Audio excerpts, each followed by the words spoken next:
নমস্কার, আমি তনুশ্রী। দিশা দর্শন চ্যানেলে আপনাদের প্রত্যেককে স্বাগত জানাই। আজ আমি যে বিষয়টি নিয়ে বলবো, প্রায় সময় আমরা লক্ষ্য করি যে পৃথিবীতে ভালো মানুষেরা দুঃখ পায়।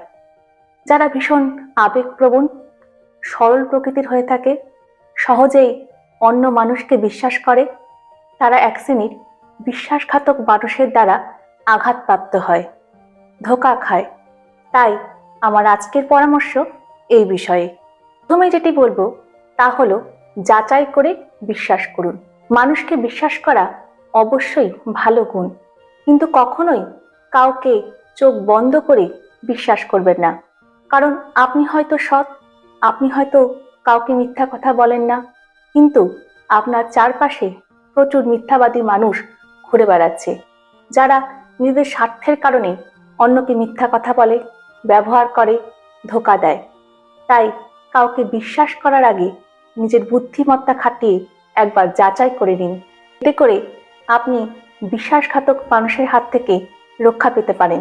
দ্বিতীয় যে বিষয়টি বলবো, যে অন্য আপনার সঙ্গে খারাপ ব্যবহার করেছে বলে আপনাকেও তার সঙ্গে খারাপ ব্যবহার করতে হবে বা প্রতিশোধ নিতে হবে, এমনটা করবেন না। কখনোই অন্যের জন্য নিজেকে পরিবর্তন করবেন না। কারণ আপনি তো জানেন যে আপনি কোনো অন্যায় করেননি। তাই কুকুর আপনাকে কামড়েছে বলে আপনাকেও কুকুরকে কামড়াতে হবে তা তো নয়। বরং নিজের কাজের প্রতি ফোকাস করুন, আর বাকিটা সময়ের হাতে ছেড়ে দিন। কারণ সময় মানুষকে উচিত শিক্ষা দিয়ে দেয়। এরপর যে বিষয়টি বলবো তা হলো, ইগনোর করতে শিখুন। যে একবার আপনার বিশ্বাস ভেঙেছে তার সঙ্গে দূরত্ব বজায় রাখুন, কারণ সে সুযোগ পেলে আবারও তাই করবে। এই ধরনের মানুষেরা ভীষণই স্বার্থপর হয়ে থাকে। স্বার্থের জন্য এরা সবকিছু করতে পারে। তাই এদের কুমিরাশ্রুকে কখনোই বিশ্বাস করবেন না।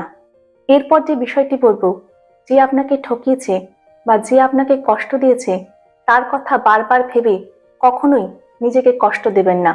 বরং তাকে ক্ষমা করে দিন এবং নিজের মন থেকে হালকা হয়ে যান। কারণ আপনি যতবারই তার কথা ভাববেন, এতে করে আপনি শারীরিক ও মানসিকভাবে অসুস্থ হয়ে পড়বেন। এতে আপনার নিজেরই ক্ষতি হবে। তাই নিজেকে ভালো রাখার জন্য, নিজেকে সুস্থ রাখার জন্য, নিজেকে সামনের দিকে এগিয়ে নিয়ে যাওয়ার জন্য তাকে ক্ষমা করে দিন। সবশেষে একটাই কথা বলবো, কেউ আঘাত দিয়েছে বলে ভেঙে পড়া নয়, কান্নাকাটি করা নয়, নিজেকে শারীরিক ও মানসিকভাবে কষ্ট দেওয়া নয়, বরং আত্মবিশ্বাসী হয়ে নিজের মনোবলকে শক্ত করে সামনের দিকে এগিয়ে চলা। নিজেকে খুশি রাখা, নিজেকে ভালো রাখা, নিজের জীবনে উন্নতি করা, আর এটাই তাকে আসল জবাব দেওয়া। আশা করি আজকের পরামর্শগুলি আপনাদের কাজে লাগবে। ভিডিওটি ভালো লাগলে ভিডিওটিকে একটি লাইক করবেন, একটি শেয়ার করবেন এবং চ্যানেলটিকে সাবস্ক্রাইব করে দিশা দর্শন চ্যানেলের পাশে থাকবেন। সকলে ভালো থাকবেন, সুস্থ থাকবেন। দেখা হবে নেক্সট ভিডিওতে। নমস্কার।